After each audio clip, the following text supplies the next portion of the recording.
Oh, hugely so. You know, from a kind of patient perspective as well as staff's perspective. Because I have seen times where we've had patients on the ward that have been particularly challenging, and you can see the kind of day-to-day stress and emotional challenges that the staff go through in order to try and manage that.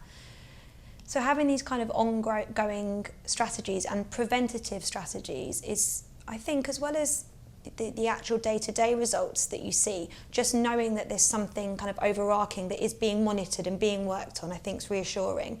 And also, you know, from talking to patients, for them, you know, when the environment's tense, when you can feel that perhaps things aren't settled, the results for the patients, the effect that that has on the patients is really, really notable. Because it disturbs other patients, you see. They get frightened the same as I do, you know. They don't like to see it. Very, very important, because if staff don't feel safe enough when they come into work, we wouldn't have the manpower to run the wards.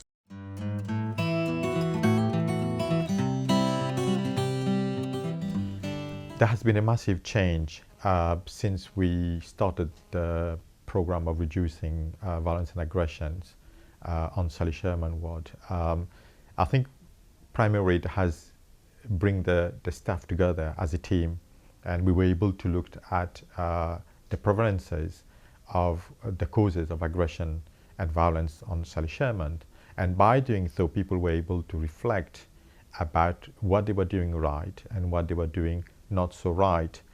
And by sort of getting the QI project started on Sally Sherman and getting the team together of different professional people, we were able to think rationally and put into step certain sort of structure that actually has had beneficial effect. The Brosset scale, that's one of the new things which has come in.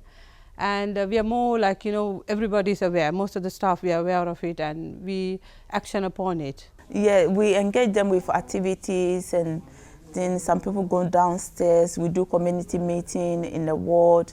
We have the sensory room, and most of them like to go in sort of every day. So we got a timetable, so we give everyone an opportunity to go in. And we have more activities now, and that's been a bigger change. So the patients are more occupied.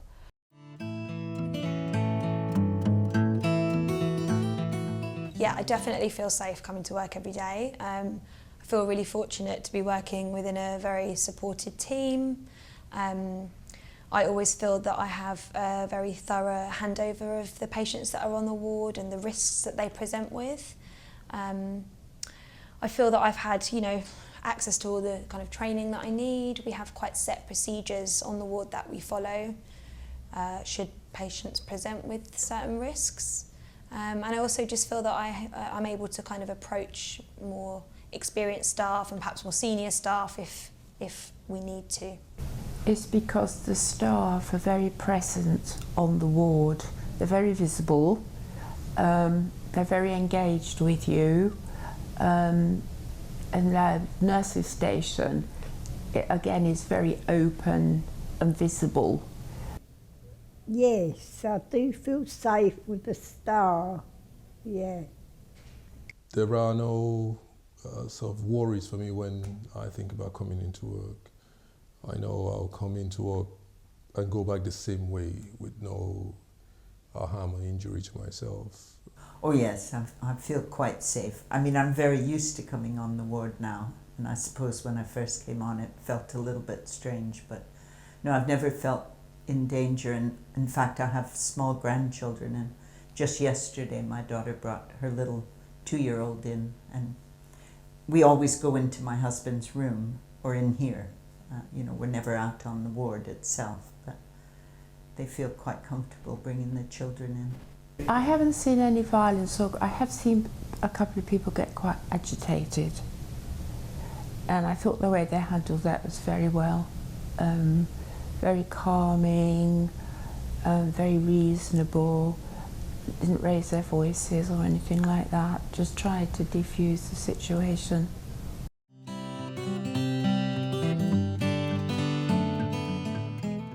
It has made a change, because I think there have been less incidents of aggressive or violent behavior have been much less intervals, what sort of longer intervals between incidents like that.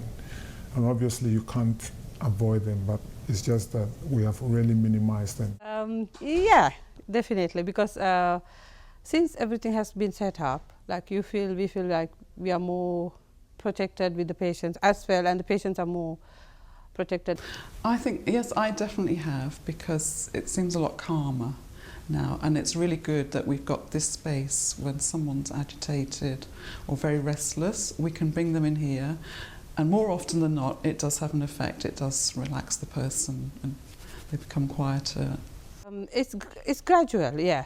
I could feel, and most of us, we keep feeling the same thing, like, you know, the same thing, the same feeling. It's getting better, and we feel better coming to work as well, and we feel very secured here, yeah, with the patients as well. And if you looked over the last 7-8 months, there has been the increase of people going sickness has actually reduced, and people have been able to discuss about the fear about coming to work, and people have been able to ventilate their feelings and the anxiety, and there has been a reduction of number of people actually going sick over the last few months. So that has had an effect on people actually coming and enjoying to work, knowing that there are clear structure on the ward in terms of assessing and minimizing and reducing the violence and aggression on Sally Sherman wards.